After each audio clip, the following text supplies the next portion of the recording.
Nagpakilala na isang plastic surgeon ang inirereklamo, mga kabombo, dahil parang pumalya o pumalpak daw ho yata yung isinagawa niyang operasyon. Pero siya po'y kinalaunan na aresto ho ng National Bureau of Investigation sa pamagitan po ng isang entrapment operation. May mga dagdag na development po dito ang Bombo Radio Cebu. Inaresto ng mga operatiba ng National Bureau of Investigation, Central Visayas o NBI-7 sa pamamagitan ng entrapment operation ang isang nagpapakilalang plastic surgeon noong Martes, Disyembre 10, 2024 matapos makatanggap ng reklamo mula sa mga pasyente nito na nabigo ang operasyon sa pagpapalaki ng kanilang mga balakang.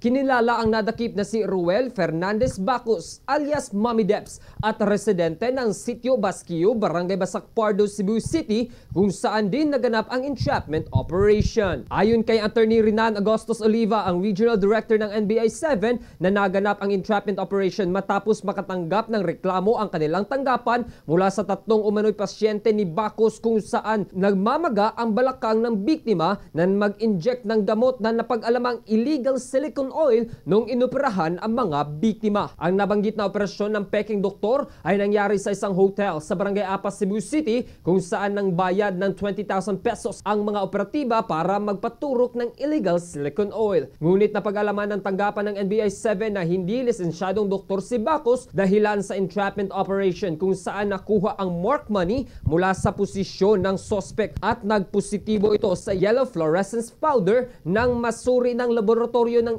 NBI, kaya naman agad siyang hinuli. Mahaharap ang suspect sa kasong illegal practice of medicine, estafa at serious physical injury. With the authority of our Director Judge Jaime Santiago, we conducted an entrapment operation on December 10 at Barangay Basak Pardo, Cebu City, and arrested one Ruel Fernandez Bacos alias K.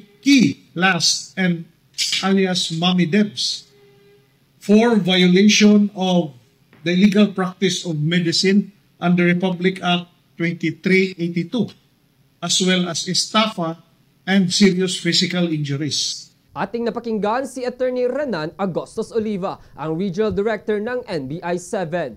Mula rito, sa lungsod at lalawigan ng Cebu, ako si Bombo Ken Apor. Para sa number 1 and most trusted radio network in the country, Bombo Radio Philippines. Basta Radio, Bombo!